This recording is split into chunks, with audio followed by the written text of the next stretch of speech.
नमस्कार सभी विद्यार्थियों को। आज हम हिंदी में इकाई 11 एक यात्रा यह भी उसको यहाँ पे हम देखेंगे पढ़ेंगे। उसके जो लेखक है रामदरस मिश्र। तो इस कहानी में हमें जो है एक यात्रा यह भी कहानी में रिक्शे वाले से परिचित होने पर उसके जीवन की घटनाओं से नारी के प्रति उसका दृष्टिकोण देखकर तथा जीवन में उतारे गए कर्तव्य बोध से प्रेरणा प्राप्त होती है। तो लेखक जो है किसी काम से कहीं यात्रा पे गए, वहाँ पे उसको एक रिक्शे वाला मिलता है और उसकी जो जीवन की घटना है उसके साथ जो नारी के प्रति उसका दृष्टिकोण है, देखने का नज़रिया, और उससे जो स्त्री सम्मान, स्त्री की सुरक्षा एवं आत्मीयतापूर्ण संबंधों को खूबी से इसमें प्रस्तुत किया गया है। ये हमारे लिए अत्यंत ही प्रेरणादायक है, प्रेरणा लेने जैसा है। तो देखेंगे हम इसमें, मैं बहुत यात्रा भीरू हूँ, यानी कि मैं जो है यात्रा के समय बहुत डरता हूँ। भीरू यानी कि डरा हुआ। यात्रा पर निकलते समय डर बना होता है कि पता नहीं कैसे कैसे लोगों से पाला पड़ेगा। और लेखक कहते हैं कि यात्रा के समय जब वो निकलते हैं तो उसको डर रहता है कि पता नहीं कैसे कैसे लोगों से पाला पड़ेगा, यानी कि कैसे कैसे लोग मिलेंगे। सबसे बड़ी सहजता तो अनुभव होती है कि सरल बात अगर देखें तो अनुभव होती है कि अंट संट किराया मांगने वाले ऑटो वाले से। तो जो ऑटो वाले रहते हैं वो निरंकुश कोई भी भाव जो है उसके अपनी मर्जी से लगा लेते हैं।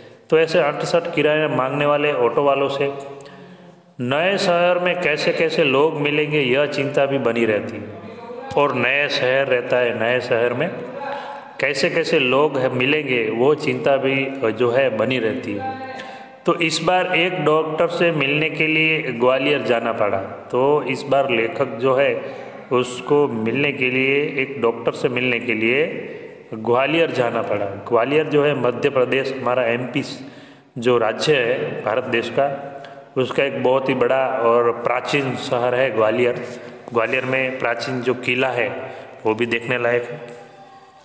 तो जो ग्वालियर शहर है वहाँ उसको जाना पड़ा। पत्नी साथ थी, तो उसकी जो वाइफ है पत्नी, धर्मपत्नी, वो भी साथ में थी, इसलिए आश्वस्त थी, यानी कि आश्वासन बनी हुई थी। स्टेशन पर उतरते ही ऑटो वाले पीछे पड़ गए और जैसे वो ग्वालियर के स्टेशन पर उतरे तो ऑटो वाले जो है उसके आगे पीछे पड़ गए। हम चुपचाप आगे बढ़ते रहे और चुपचाप बिना कुछ कहे ही आगे बढ़ते रहे। एक नवयुवक ऑटो वाला साथ लग गया और उसके साथ ही चलने लगे। हम कुछ बोले बिना आगे बढ़ते रहे कि उसकी आवाज़ आई और हमने कुछ उसको बोला नहीं, ऐसे आगे बढ़ते रहे। लेखक कहते हैं और उसकी आवाज़ आई, बाबूजी आप आखिर कहीं जाएंगे ही और कोई ऑटो करेंगे ही। तो कहते हैं, वो जो कहता है ऑटो वाला कि बाबूजी आप आखिर कहीं ना कहीं तो जाएंगे ही और ऑटो भी करेंगे, तो फिर मेरा ऑटो क्यों नहीं, तो फिर मेरा ऑटो आप क्यों नहीं लेते। उसकी जिद और आवाज़ में कुछ ऐसा आकर्षण महसूस हुआ कि मैंने स्वीकृति दे दी। तो लेखक कहते हैं कि उसकी जो जिद थी और उसकी आवाज़ में मुझे ऐसा महसूस यानी कि अनुभव हुआ कि मैंने स्वीकृति दे दी, यानी कि हाँ कर। वह प्रेम भरी बातें करता रहा और हमें डॉक्टर्स के यहाँ पहुँचा दिया और वो प्यारी प्यारी बातें रास्ते में करता रहा और जिस पते पे हमें पहुँचना था डॉक्टर के पास, वहाँ हमें पहुँचा दिया। उसके द्वारा बताई वांछित पैसे देकर डॉक्टर के घर की कॉल बेल बजाई। तो वांछित यानी कि उसने जितने पैसे बताए उसकी इच्छा अनुसार हमने पैसे दिए और जो डॉक्टर का जो घर था उसकी हमने कॉल बेल, जो डोर बेल रहती है, वो बजाई। ज्ञात हुआ कि डॉक्टर ने क्लिनिक की जगह बदल दी है। तो वहाँ से मालूम हुआ, ज्ञात यानी कि मालूम हुआ कि जो डॉक्टर है उसने अपनी क्लिनिक यानी कि जो दवाखाना रहता है उसकी जगह है वो बदल दी है। ऑटो वाला बिना हमारे कहे हमारा इंतज़ार कर रहा था। तो जो लेखक ने उसको कहा नहीं था रुकने के लिए, फिर भी वो उसका इंतज़ार कर रहा था। हमें नई जगह पर पहुंचा दिया और फिर जो उसका क्लिनिक बदल दिया था तो वो जो नई जगह थी उधर भी उसने पहुंचा दिया। मैंने पूछा कितने पैसे दे दूँ? तो ऑटो वाले से पूछा कि कितने पैसे दे दूँ? बाबूजी जो इच्छा हो दे दीजिए। कहता है कि बाबूजी आपकी जो इच्छा हो वो दे दीजिए, वैसे डॉक्टर के घर से यहाँ तक का किराया तो अतिरिक्त हो ही गया ना। तो कहता है कि जो डॉक्टर का जो घर था जहाँ पे वो मालूम नहीं पड़े, तो उधर से यहाँ पहुँचते तक जो किराया था वो अतिरिक्त यानी कि ज़्यादा हो ही गया है। उसने पूछा बाबूजी यहाँ से कहाँ जाएंगे? तो उसने पूछा कि बाबूजी आप यहाँ से कहाँ जाएंगे? मैंने होटल का नाम बता दिया और कहा, तो लेखक ने होटल का नाम बता दिया और कहा भाई तुम जाओ, यहाँ देर लग सकती है। तो उसने कहा कि भाई तुम चले जाओ, यहाँ मुझे देर भी लग सकती है। वह कुछ बोला नहीं, हम डॉक्टर के पास चले गए और वो कुछ बोला नहीं, और इतना कहकर लेखक जो है वो डॉक्टर के पास चले गए। घंटा भर बाद निकले तो देखा वो वहीं खड़ा था। तो 1 घंटा बाद जब डॉक्टर के मिलने के बाद जब लेखक बाहर आए तो देखा तो ऑटो वाला तो वही खड़ा था। अब हमें महसूस होने लगा था कि यह ऑटो वाला कुछ और है। तो उसे महसूस होने लगा कि ये ऑटो वाला है, मतलब कुछ और है, मतलब जो है उसका कुछ भावनाओं को समझ रहा है। वो हमारे भीतर घर करता गया तो अंदर उसके मन में उतरता गया। होटल पर छोड़कर उसने पूछा फिर कब आऊँ? देखो, फिर जो होटल का पता बताया था वहाँ पर जो है लेखक और उसकी पत्नी को छोड़कर फिर उसने पूछा कि फिर अब कब आऊँ? यानी कहता है जो रिक्शे वाला, यानी आप शहर में घूमेंगे फिरेंगे ना? तो कहता आप शहर में घूमेंगे फिरेंगे ना, आपको जहाँ जाना होगा ले चलूँगा, वैसे कहाँ यहाँ कब तक है? तो ऑटो वाले ने कहा कि आप जहाँ पे डॉक्टर को मिलने के लिए आए हैं तो अब शहर में आएंगे तो थोड़े घूमेंगे फिरेंगे, आपको जहाँ जाना होगा वहाँ मैं ले चलूँगा, वैसे आप कितने दिन तक यहाँ तक है? तो लेखक उसको जवाब देते कल शताब्दी से लौटेंगे, तो जो शताब्दी ट्रेन है उससे हम वापस चले जाएंगे, तो आपको घुमाने के लिए कब आ जाऊँ? तो कहता है कि आपको घुमाने के लिए अब मैं कब आ जाऊँ? भाई आज तो थके, आराम करेंगे, कल घूमेंगे। तो लेखक ने कहा कि भाई आज तो हम थक गए, आज एक दिन आराम करेंगे और कल घूमेंगे। ठीक है बाबूजी, यह रहा मेरा मोबाइल नंबर, मुझे फ़ोन करके बुला लीजिएगा। तो उसने अपना जो फ़ोन नंबर है ऑटो वाले ने लेखक को दिया और कहा कि बाबूजी ये मेरा मोबाइल नंबर है और मुझे फ़ोन करके आपको कहाँ भी जाना हो घूमने तो बुला लीजिएगा। अरे तुमने अपना नाम तो बताया ही नहीं। तो लेखक कहते हैं कि तुमने तो नाम नहीं बताया अपना। तो ऑटो वाला कहता है कि मोहन। तो फिर कहते हैं बाबूजी मोहन अच्छा नाम अच्छा है। दूसरे दिन घूमने का कार्य शुरू हो गया। तो दूसरे दिन देखो वो घूमने के लिए गए। वह बहुत प्रेम से एक के बाद एक स्थान दिखाता गया और एक के बाद एक जो ग्वालियर का स्थान था घूमने लायक वो दिखाता गया। मुझे बाबूजी और पत्नी को अम्मा नाम से संबोधित करता रहा। लेखक कहते हैं कि मुझे वो बाबूजी बोलता रहा और मेरी पत्नी को अम्मा नाम से संबोधित यानी बोलता रहा, संबोधित करता। घूम घुमाकर होटल पर लौटे तो चाय पीने के लिए उसे भी कमरे में बुला लिया। जब ग्वालियर सिटी घूम लेने के बाद जब वापस वो होटल पे गए तो उसे भी चाय पीने के लिए अपना जो कमरा था उसमें ऑटो वालों को बुला लिया। वो बहुत संकोच के साथ आया तो उसको भी संकोच यानी कि शर्म के साथ वो चाय पीने के लिए आया। चाय पान के साथ हमारी पारिवारिक वार्ता शुरू हो गई और जैसे ही चाय पीना चालू हुआ तो पारिवारिक यानी कि जो परिवार के संबंधित जो चर्चा होती है वो शुरू हो गई। तो लेखक की पत्नी ने पूछा बेटे तुम ग्वालियर के हो? तो उसने पूछा कि तुम ग्वालियर के ही हो क्या? नहीं अम्मा, मैं मूलतः आगरा का हूँ, यहाँ आना पड़ गया। तो कहते हैं कि मैं मूलतः यानी कि मूल तो मैं आगरा का हूँ, उत्तर प्रदेश जो आगरा तो हम जानते ही है कि जो आगरा का यमुना नदी के किनारे जो ताजमहल है वो विश्व प्रसिद्ध है। तो कहता है कि नहीं अम्मा, मैं मूलतः यानी कि मूल मैं आगरा का हूँ, यहाँ आना पड़ गया। हमें लगा कि वह यह कहता कहते कुछ भर आया है तो उसको लगा कि अपनी कहानी बताता वो भर आया यानी कि जो है उसकी भावना से वो भर गया। इसलिए जो लेखक और उसकी पत्नी थे वो चुप रहे, लेकिन वह स्वयं बोलने लगा आगरा में अपना घर है, माँ बाप तो बचपन में ही गुजर गए, बड़े भाई ने मेरी परवरिश की, भाई वकील है, मैं भी बीए पास हूँ, कोई नौकरी खोज रहा था कि। तो उसने अपनी जो बात है चालू रखी ऑटो वाले ने और कहा कि मेरा जो घर है वो आगरा में है। बचपन में जब वो छोटा था तभी उसके माँ बाप गुजर गए थे, यानी कि उसकी मौत हो गई थी। बड़े भाई ने मेरी परवरिश की, तो उसका जो पालन पोषण है वो बड़े भाई ने किया। उसका बड़ा भाई जो है वो पेशे से वकील, यानी कि वो वकील का धंधा करता है, और खुद जो है वो बीए तक पढ़ा हुआ है। कोई नौकरी खोज ही रहा था कि उसने उतना कह कहीं वो अटक जाता है। एक चुप्पी सी छा गई और खामोशी छा गई। हमें लगा कि इसके साथ कोई अवांछित घटना घटी हुई है। अवांछित यानी कि अइच्छनीय, जो उसको अच्छी न लगे ऐसी घटना। उसे छेड़ा नहीं, तो उसको जो है टोका नहीं, छेड़ा नहीं, किंतु उसने फिर कहना शुरू किया और फिर से वो कहना शुरू कर दिया। मैं नौकरी की तलाश में इधर उधर भटक रहा था। एक दिन भटक कर लौट रहा था कि रास्ते में एक परिचित लड़की मिल गई। तो कहता है कि मैं नौकरी की तलाश में इधर उधर भटक रहा था, घूम रहा था। जैसे भटक कर घूम कर लौट रहा था कि रास्ते में एक परिचित यानी कि जानी हुई, जान पहचान वाली लड़की मिल गई। बदहवास सी, डरी हुई सी, एकदम व्याकुल हुई सी, गिगियाती हुई, और जो है वो डर से मारे भयभीत हुई बोली। तो ऐसे जैसे वो डर गई हो, इस तरह से वो करुण स्वर में बोली। गिगियाती हुई यानी करुण, दर्दनाक आवाज़ में बोली, मोहन मुझे बचा लो। कहने लगी कि मोहन मुझे बचा लो। क्यों, क्या हुआ? तो मोहन ने उसे कहा कि क्या हुआ? मेरे माँ बाप एक अधेड़ के हाथ मुझे बेच रहे। अधेड़ यानी कि बहुत ज़्यादा उम्र वाला, जो बड़ी उम्र वाला होता है उसको अधेड़ कहते हैं। तो कहते हैं कि मेरे माँ बाप मुझे एक अधेड़ के हाथ में मुझे बेच रहे हैं। जो बड़ी उम्र वाला है उसके साथ मुझे बेच रहे हैं। मैं कुएं में गिरकर जान दे दूँगी। कहते ही है कि मैं कुएं में गिरकर अपनी जान दे दूँगी, मर जाऊँगी, किंतु उस खुसट अधेड़ के साथ नहीं जाऊँगी। खुसट यानी कि जो प्रिय न हो, अप्रिय हो, ऐसा। तो ऐसे खुसट के साथ जो है मैं नहीं जाऊँगी।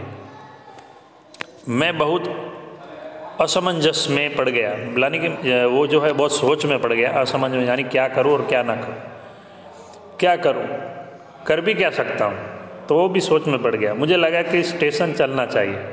तो उसको लगा कि जो है स्टेशन चलना चाहिए, पुलिस स्टेशन।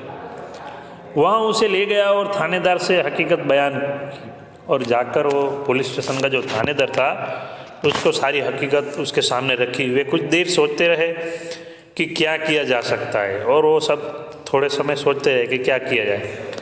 थानेदार साहब बोले, इसकी एफआरआई लिखकर उसके माँ बाप को हवालात में बंद कर देता, लेकिन फ़िलहाल चिंता यह लड़की की है कि आखिर इसके लिए क्या किया जाए। तो कहते हैं कि ये लड़की की एफआरआई यानी जो फर्स्ट इन्फॉर्मेशन रिकॉर्ड होती है, उसके तहत मैं इसके माँ बाप को जो है इसकी मर्जी के बिना इसको बेच रहे हैं, इस गुनाह में उसके माँ बाप को मैं हवालात में बंद कर देता। लेकिन फ़िलहाल यानी कि अभी इस लड़की की मुझे चिंता है कि आखिर इसके लिए मैं क्या किया जाए। एक छोटी सी चुप्पी के बाद एकाएक बोले, और जो थानेदार साहब थे थोड़े टाइम के लिए चुप रहे और एकाएक बोले, तुम्हारी शादी हो गई है? ऑटो वाले से बोला, मोहन से, कि तुम्हारी शादी हो गई है। मैंने न में सिर हिलाया, और उसने कुछ मुंह से जवाब नहीं दिया, लेकिन अपने सिर से ही ऐसे हिला के ना बोला। तो बोले, तुम इससे शादी क्यों नहीं कर लेते? तो कह रहे कि लड़की से तुम शादी क्यों नहीं कर लेते? मैं तो इस आकस्मिक प्रस्ताव से चकरा गया, और अचानक जो प्रस्ताव उसके सामने रखा गया उससे वो चकरा गया, चक्कर आने लगे उसको, ये क्या हो गया। किंतु कुछ पल बाद लगा कि इसमें बुराई क्या है। लेकिन कुछ पल बाद उसको लगा, मोहन को, जो ऑटो वाला लड़का था, उसको ऐसा लगा कि इसमें बुराई क्या है। मैंने कहा, सर इससे तो पूछ लीजिए। तो जो है ऑटो वाला बोल रहा है कि सर आप मुझसे पूछ रहे हैं कि इसको शादी कर लो, लेकिन आप लड़की को तो पूछिए, उसकी क्या मर्जी है। थानेदार ने उससे पूछा तो उसने स्वीकृति सूचक सिर हिला दिया।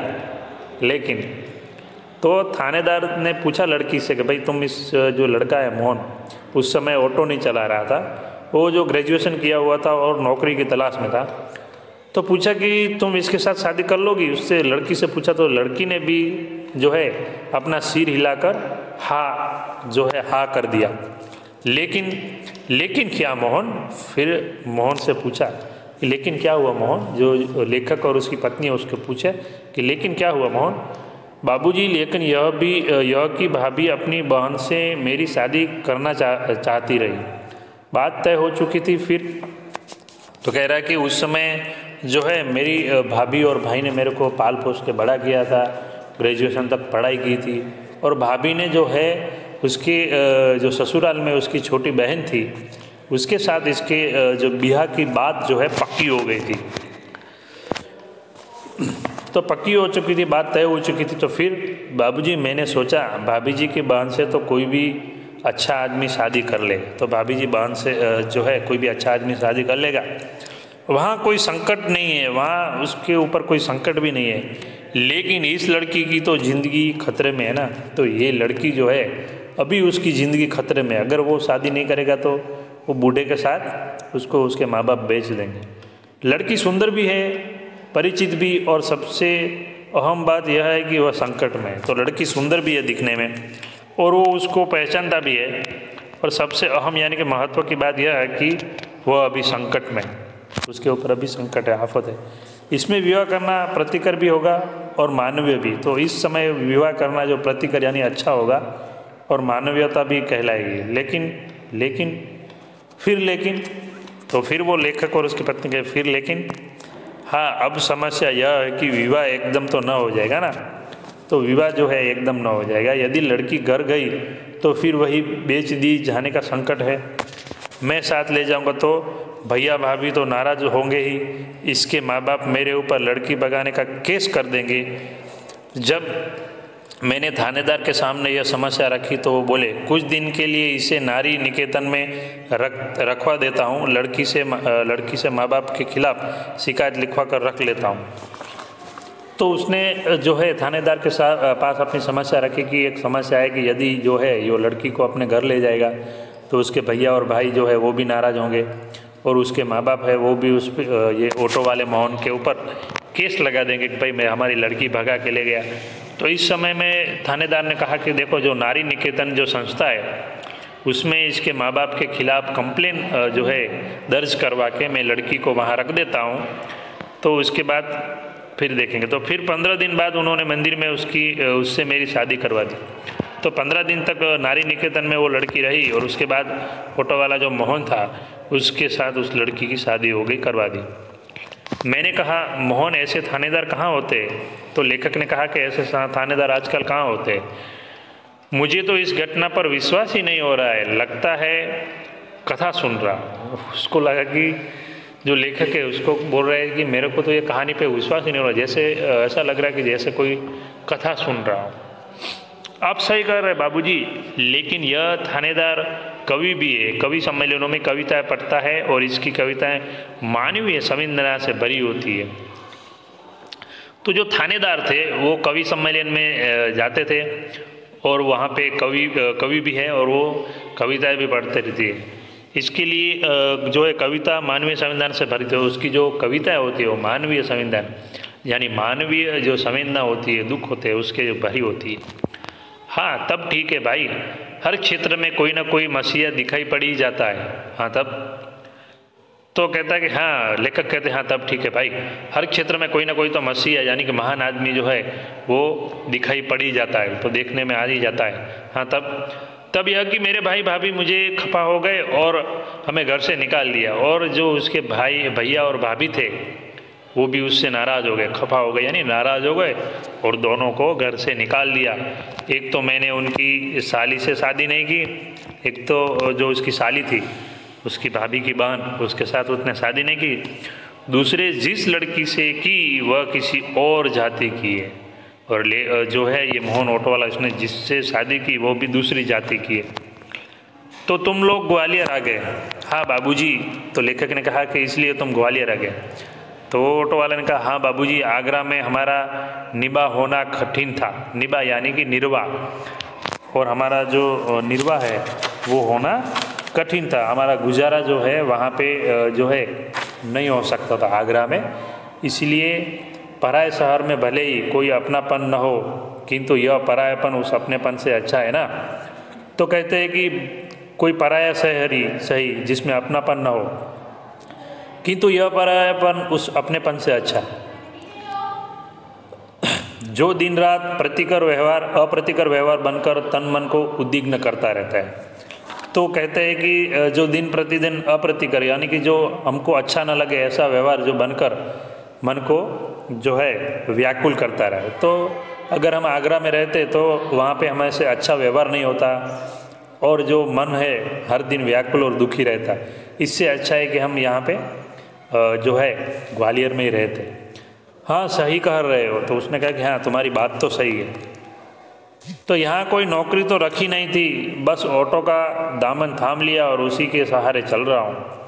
तो कह रहे कि ग्वालियर में कोई नौकरी तो थी नहीं और मैं ऑटो का दामन थाम लिया और ऑटो का सहारा लिया और उसी के सहारे चल रहा हूँ। वास्तव में तुम बहुत बड़े हो मोहन। तो कहते हैं कि वास्तव में अगर देखा जाए तो तुम बहुत बड़े हो। बड़े बड़े लोग तो नारी हित में बड़े बड़े लेक्चर देते, जो बड़े बड़े लोग रहते हैं, नेता रहते हैं, वो क्या करते हैं, नारी हित यानी कि स्त्रियों के हित के लिए बड़ी बड़ी बातें करते हैं, बड़े बड़े लेक्चर देते, लेख और कविताएं लिखते रहते, किंतु अपने व्यवहार में नहीं उतारते। और जो लोग हैं वो अपने व्यवहार में उसको कभी उतारते नहीं हैं। नारी सम्मान की, नारियों की, स्त्री की रक्षा की सब खाली बड़ी बड़ी बातें करते हैं, लेखक कहते हैं, लेकिन उससे कोई अपने व्यवहार में नहीं उतारता। लेकिन तुमने तो बहुत सहज भाव से एक लड़की को दुराग्रस्त यानी कि बुरी दशा होने से बचा लिया। तो दुराग्रस्त यानी कि बुरी जो उसकी हालत होने वाली थी उससे बचा लिया और अपने के जीवन के साथ उसे सम्मानपूर्वक लगा लिया। और जो लड़की थी उसकी जो हालत बुरी होने वाली थी उसको तुमने बचा भी लिया और सम्मानपूर्वक अपने गले लगा लिया उसको। तो कहता है कि जो लोग बातें करते हैं उससे तो तुम बहुत ही अच्छे हो कि तुमने जो काम है वो सही में करके दिखाया कि एक स्त्री के प्रति मान सम्मान होना चाहिए, वो तुमने किया। बाबूजी इस कार्य से मुझे भी बहुत संतोष मिला और जो मैंने काम किया वो कुछ सही था, मतलब उससे भी मुझे संतोष मिला। मैंने तो एक बार उसका उद्धार किया, किंतु वह तो प्राय मतलब यानी बार बार मुझे संकट से उबारती रहती। तो वो जो उसकी पत्नी है उसको तो मैंने एक ही बार जो है संकट से बचाया, लेकिन वो मेरे को बार बार जो है संकट से बचाती रहती है। जो पूरा घर चलाती है, पूरा घर का कारोबार, और जो है ये ऑटो वाला उसको भी वो अच्छी सलाह देती रहती है। मोहन की यह कहानी हम पर छा गई और वह हमारे मन में कितना बड़ा हो गया। और उसकी कहानी है वो लेखक उसकी पत्नी पर छा गई और उसके मन पर वो बड़ा हो गया। गाड़ी का समय हो रहा था, मोहन हमें लेकर स्टेशन आ गया। उसे मैं 500 रुपये का नोट देने लगा। वह बोला रहने दीजिए बाबूजी। और जो उसी शताब्दी ट्रेन में वापस जाने वाले थे उसका समय हो गया और मोहन जो है उसको लेके स्टेशन पहुंच गया ऑटो वाला। और जो लेखक थे उसने 500 रुपये का नोट जो है वो निकाला और उसको देने लगे और वो बोला रहने दीजिए बाबूजी। रिक्शे वाला बोला कि बाबूजी रहने दीजिए। अरे यह तुम्हारा पारिश्रमिक है, यानी कि ये तुम्हारी मेहनत का पैसा है, कोई दान थोड़े ही दे रहा हूँ। तो लेखक ने कहा कि ये तो तुम्हारी मेहनत का पैसा है भाई, मैं तुझे दान थोड़ी दे रहा हूँ। बाबूजी मैंने माँ बाप का प्यार नहीं पाया। तो कह रहा है कि मैंने बचपन से ही अपने माँ बाप खो दिए, उसका प्यार नहीं पाया। कल से ही लग रहा है कि मुझे माँ बाप मिल गए और कल से ही मैं आपके साथ रह रहा हूँ तो मुझे ऐसे लग रहा है कि जैसे मुझे मेरे माँ बाप मिल गया है। इस सुख के आगे पैसों का तो कुछ भी मोल नहीं है। तो ऐसे सुख के आगे ये पैसों का कुछ मूल्य नहीं है। पैसा तो और लोगों से ही कमा लेता हूँ, तो पैसा मैं कुछ और लोगों से भी कमा लूँ बेटे। लेकिन मेरी भी तो सोचो, मैं बेटे का शोषण कैसे कर सकता हूँ? अगर तुम मुझे अपने माँ बाप मान रहे हो तो मैं बेटे का भी शोषण है वो नहीं कर सकता हूँ। लेकिन यह तो बहुत है। तो कह रहे हैं कि वो जो ऑटो वाला है वो कह रहा है कि ये 500 रुपये तो बहुत है, इतना लूँगा तो आपका शोषण हो जाओ। तो बोल रहा है कि इतना अगर मैं आपके पास से पैसा ले लूँगा 500 रुपया तो ये तो बहुत ज़्यादा हो गया। यह कहकर वो 500 का नोट लेकर 300 वापस करने लगे। 500 का जो नोट है वो लेखक के पास से लेके उसको 300 वापस करने लगे।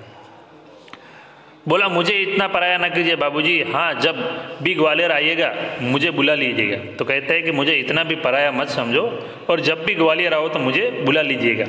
मेरा फ़ोन नंबर तो आपके पास है ही, मेरा नंबर आपके पास है, लेकिन मेरी एक शर्त है। लेखक ने कहा कि मेरी एक शर्त है। वह क्या बाबूजी? तो वो क्या है बाबूजी? ये 500 रुपये चुपचाप तुम्हें लेने ही पड़ेंगे और ये 500 जो रुपये है वो तुमको चुपचाप लेने ही पड़ेंगे। उसने 300 रुपये अपनी जेब में रख लिए, जैसे कह रहा हो यह कैसी शर्त आपने रख दी बाबूजी। कुछ क्षण बाद बोला, बाबूजी आपका फ़ोन नंबर तो मेरे फ़ोन पर आ ही गया है, कभी कभी फ़ोन करता रहूं क्या? तो कहता कि आपका फ़ोन तो मेरे पास है ही, तो आपको कभी कभी आपके हालचाल पूछता रहूं, फ़ोन करता रहूं क्या? हाँ हाँ भाई, शौक़ से, मुझे अच्छा लगेगा। तो लेखक ने भी कहा कि हाँ हाँ भाई, शौक़ से कर सकते हो, मुझे भी अच्छा लगेगा, लेकिन आपका नाम तो मैंने पूछा ही नहीं। तो वो रिक्शे वाला, ऑटो वाला कहता है कि आपका नाम तो पूछा ही नहीं, खाली बाबूजी और अम्मा आपको जो है कहता रहता हूँ। तो लेखक ने जवाब दिया, मैं हूँ सत्यकेतु, मेरा नाम सत्यकेतु और पत्नी है कामना, और पत्नी का नाम कामना है। और जब हम स्टेशन के अंदर जाने लगे तब वो आंखें में न जाने कितना अपनापन लिए हुए हमें निहारता रहा। तो जैसे ही लेखक और उसकी पत्नी स्टेशन की ओर जा रहे थे तो जो ऑटो वाला था आंखों में कितने सारे अपनापन लिए हुए उसे निहारता रहा, यानी कि देखता रहा। शब्दार्थ और जो मुहावरे है जो है अपनी हिंदी की बुक में लिख लेना है, और इसका स्वाध्याय है वो भी लिख लेना है। धन्यवाद।